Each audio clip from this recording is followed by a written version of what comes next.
Today I will show you a drama, mystery, thriller film from 2018, titled Searching. Spoilers ahead. Watch out and take care. David Kim creates a new user account for his daughter Margot and takes a picture with her and his wife, Pam. As Margot is growing up, photos and videos perpetuating the family's happy memories are being uploaded on YouTube or different files. Eventually Margot starts taking piano lessons, and David later buys her a piano so she can practice with her mom every day. One day, Pam finds out that she has lymphoma. The family does their best to fight it, but it doesn't work out and she ends up in the hospital. Margot creates an event on her calendar and names it Mom Comes Home. But due to her worsening condition, Margot drags the event further down and some days later deletes it. At the hospital, Margot is playing a sad melody on a toy piano, while her pale mom barely manages a faint smile. And so Pam passed away, leaving her daughter and husband to take a picture by themselves on Margot's first day of high school. Windows XP is updated to Mac OS and David is messaging his daughter.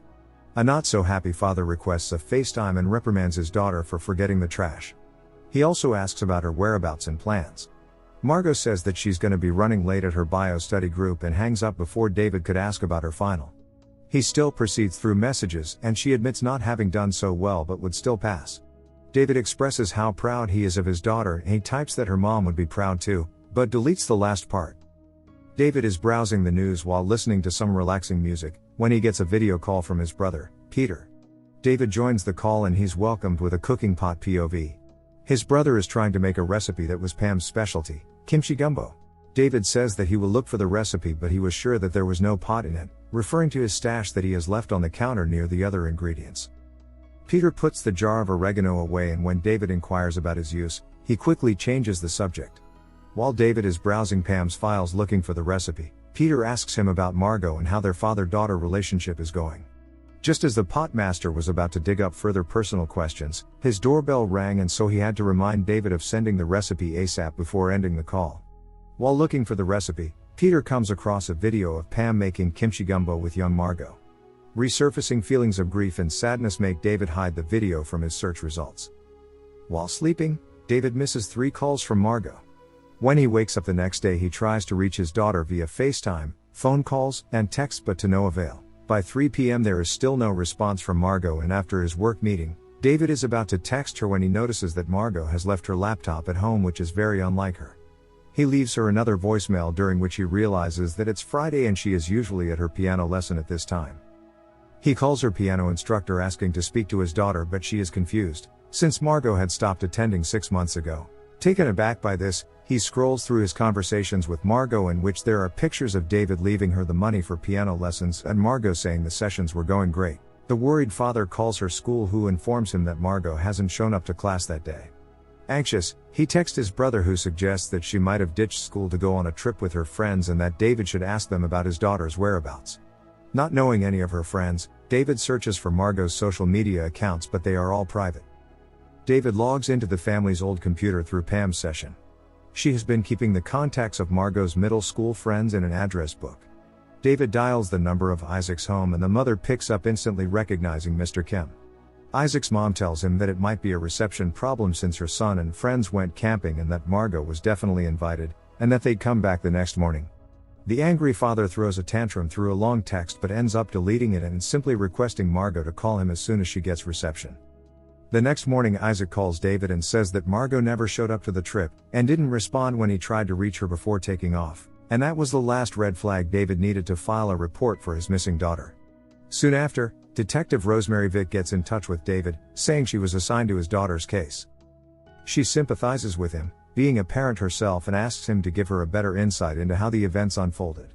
While the detective is doing a recap of Margot's disappearance timeline, David is Googling Detective Rosemary Vick and he opens 3 different links, one video where she's given an award, her Facebook page that shows she has a son, and an article about her building a recovery clinic with ex-convicts.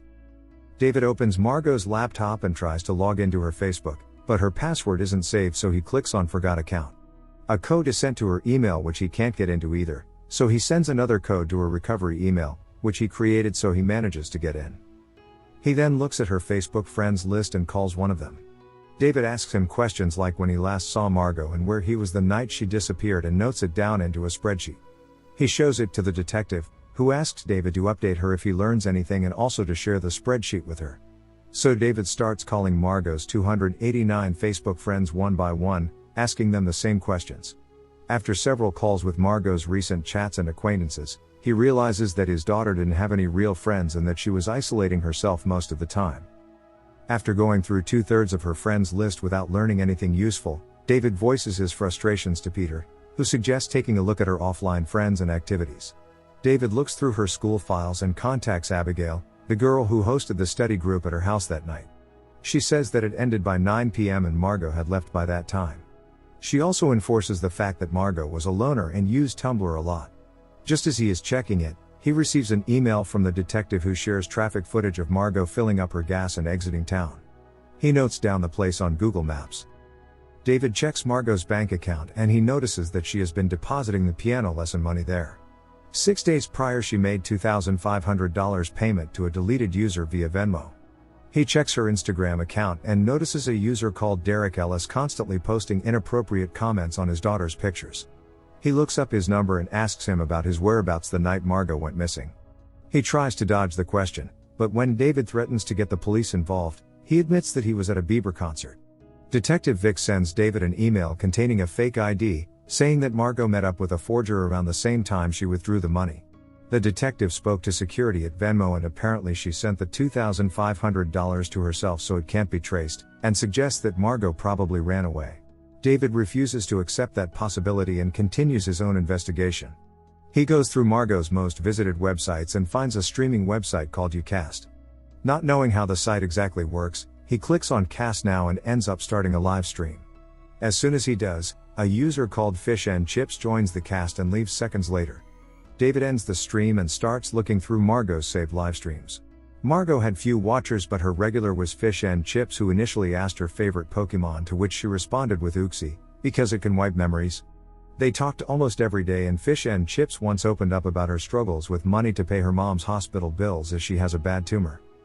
Afterward, David has a call with Detective Vic, who denies any of the Ucast members having a connection with Margot's disappearance. Even Fish and Chips had an alibi, confirmed by her diner manager and CCTV footage. Just before shutting down Margot's computer, David notices a picture of a lake. He goes on her Tumblr and sees another picture of the same lake. He finds it on Google Maps and realizes where she was going that night. He rushes to the lake and calls the detective, but she's asleep because it's 4 a.m. A bit later she calls him back and David shows her Margot's Pokemon keychain he found by the lake. The following morning Margot's case is all over the news. Her car was retrieved from the lake, but Margot wasn't in it. People are volunteering to search for Margot in the forest since there's a lot of ground to cover. The search gets halted due to heavy rain and the internet is flooded with articles and videos about Margot, from people blaming her father for negligence to her classmates pretending they were best friends for clout. Frustrated by Derek's Facebook post, David goes to meet him and beats him up. This causes Vic to cut him off from the investigation. David comes across a subreddit dedicated to the case where a bunch of Reddit detectives share their theories. He finds pictures from the car and he notices a Finn's hockey hoodie in the front seat. This leads David through Margot's chats with his brother. To his surprise, Peter and his nephew were secretly meeting on several nights, and he finds some highly suspicious messages. He starts writing an email to Vic, but changes his mind. Instead, he goes to his brother's house and plants cameras. He then starts asking Peter about Margot, what kind of relationship they had and how often they would meet. Disturbed Peter replies that it was a normal uncle-nephew relationship and that they didn't meet often. He shrugged off further questions as he went back to finish making the tea. David doesn't stop and starts reading their texts out loud. Peter replies that he can explain, but David doesn't listen and starts beating his brother up, accusing him of the unspeakable. He doesn't stop until Peter shouts that they were smoking pot and nothing near the assumption his brother was making. David ignores a call from Vic and listens to what Peter has to say. Margot was suffering. She needed to talk about her mother, which David never did. And that's why she stopped piano lessons, because it reminded her of Pam and she still didn't have closure concerning her loss. David realizes how little he knew about his daughter and drops to the couch sighing. He ends up picking up the detective's call that brings him to the ground crying. Randy Kartoff, an ex-convict, has uploaded a confession online of torturing and murdering Margot, before taking his own life. And that was enough to declare her dead. David starts uploading pictures for a memorial service, and when he's done, a thank you page appears with a picture of a woman holding flowers. David realizes that it's the same woman that appeared on Margot's live streams under the name Fish and Chips. He searches the profile picture on Google and finds a bunch of pictures of her doing various things. He doesn't realize that Margot was catfished and that the woman in the profile picture is just an actor for stock photos, kinda like my boy Harold, so he tracks down her number and calls her. She seems clueless about the streaming website and all the details that the detective presumably checked out. David tries to reach Vic, but she doesn't pick up. He then reaches out to the 911 dispatcher, who couldn't connect him to Vic directly, yet she praises Vic's volunteering for the case. David makes the dispatcher repeat herself twice, as he was sure Vic said she was assigned to the case, but the dispatcher said that it was done voluntarily as soon as the missing person report was filed. David takes another look at Detective Vic. Opening the same news page he did initially, he notices that one of the ex-convicts next to her is Randy Kartoff, so he asks to be connected to the deputy sheriff. Next thing we see on the memorial stream is David staring down Vic as she gets arrested. When being interrogated, she explains that 6 months ago her son found Margot on the streaming website. He had liked her since grade school, so he made up a new identity and started talking to her. They were friends and talked a lot until Margot found his Venmo account and sent him $2,500 for his mother's made-up hospital bills. He had to come clean, but didn't want to do it in public, so he followed her that night to the lake. As she was getting high, he got in her car, and she panicked, before he could explain himself.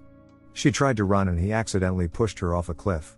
Vic assumed that Margot was dead because the cliff was narrow, jagged and at least 50 feet to the rock bottom, and she couldn't hear a sound.